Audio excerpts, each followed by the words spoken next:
Good morning, YouTubers. Actually, it's afternoon. It's early afternoon. I just got back from Welland, Ontario. I went yard sailing this morning. I'm about a half an hour from home. And I scored the most awesome things. I got a dresser for $20 and I got a deep freezer for $30. Like a little baby deep freezer. I'm kind of excited. I can have like stockpiles of ice cream now.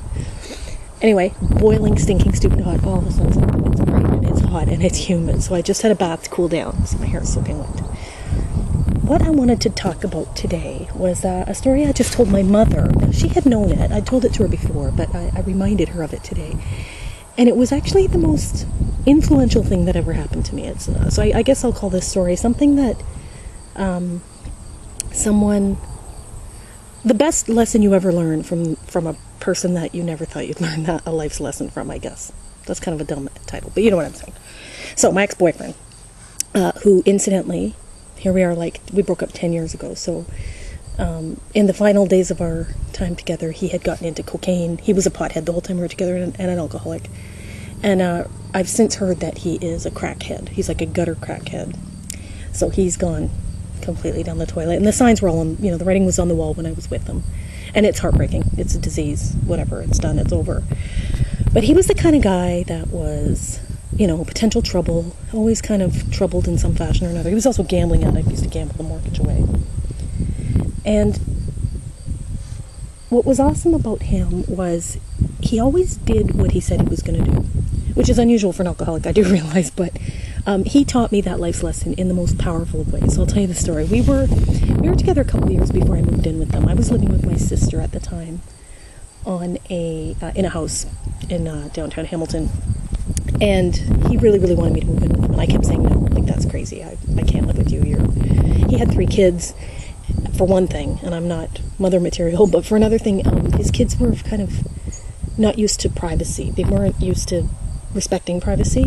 His house, he had bought, I guess, as a power of sale. I guess it was like a house that had been foreclosed on, and he bought it, and it was really in a mess when he bought it. So it was perpetually under construction. There were very few walls. In fact, there were no walls upstairs at all. It was like one big room. And I remember saying, I can't live in a house with no walls. I need at the very least, my own bedroom with a door and a lock. Especially if you've got these kids that kind of come and go as they please, and they're not, I need to be able to have my own privacy. And I didn't think that was, I thought that was like asking for the moon, basically. How can you tell somebody to do that? I didn't. I wasn't asking him to do it. I was just explaining that I can't move in with him for this reason. And he said, seriously, that's all you need. It's a wall and a door and a lock. And you'll move in with me. And I said, yeah, if I had a door and a lock and a wall, I'd move in with you. And he went, really? I'll be right back. So he took off, and about an hour later, he was back at the house, and his station wagon was full of lumber. And I remember there was a door, strapped to the roof of the car. And he came really excitedly inside, and he held up, one of those plastic containers, and it was a doorknob. He said, look, it's got a lock on it. And he held up a tool, and he said Home Depot has a thing where they rent tools for 24 hours. He goes, this tool will bore a hole in the door for the doorknob. And he was quite excited, and I said, what? Excuse me, what? I said I wanted a room. Boom, you're building me a room. He goes, yeah, well, we're building you a room. Come on, we're going. So we went back to his house, and that night, and it really just took less than 24 hours. It was just really one wall to sort of siphon off one section of the upstairs. Where the bathroom was, he just created a small wall there. And he put in the door, and he taught me everything I know about 2x4s and shims and jams, and I know nothing about construction. And, we built me a room. And I remember just being in awe, absolute awe of this man that just said, when you want something that badly, he really wanted me to move in with him. And to him, that was magical that's all I wanted was a door. And in my mind, a door was the thing keeping us...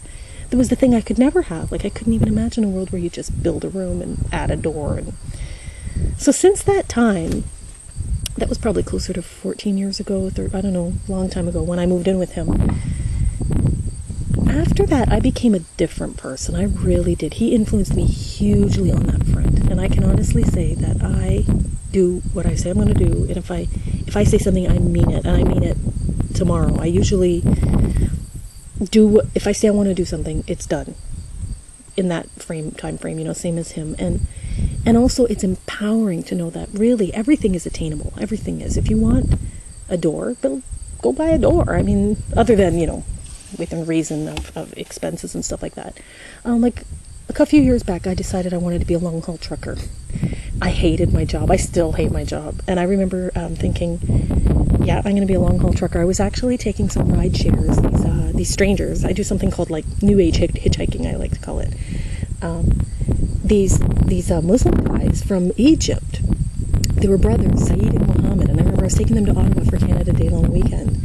And actually, I was really sick that weekend, and I was actually writing my friend Philip's eulogy. He had died a couple days prior. It was a bad weekend, but we were stuck in traffic coming home. And I remember Mohammed said to me, he goes, you really like driving, don't you? Because we were stuck in traffic. It was nasty traffic, like Canada Day long weekend, 401 traffic.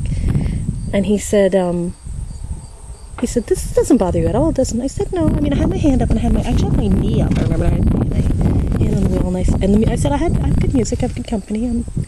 I just ate. I'm fine. I'm good. I'm happy. We just peed. And he laughed and he goes, you should be a long haul trucker.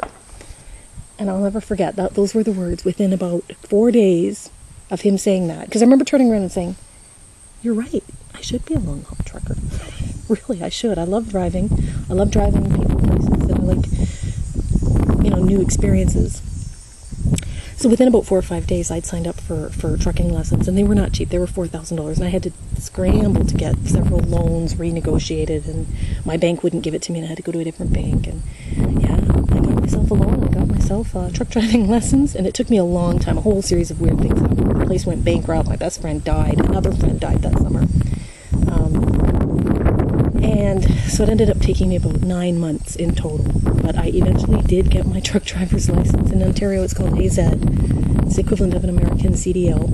And interestingly, I was able to get a C-class license, which is a coach bus. I'm a licensed bus driver, simply by adding 10 questions. When you go to do the written portion of the test, you asked for 10 extra questions for the bus. It doesn't even cost any extra money. I mean, I've never driven a bus in my life, but I'm a licensed bus driver. Go figure that one out. And yeah, I remember just making up my mind to do this and doing it. And I would never have done that if not for Ian in my life. I mean, really, he inspired me to just act instead of react. And it was a very powerful life lesson. So I wanted to share that with you all. And I am actually scorching, burning. I'm about to sunburn. It's about high noon or something. Yeah, I'm going in. To hell with this nonsense. Take it easy.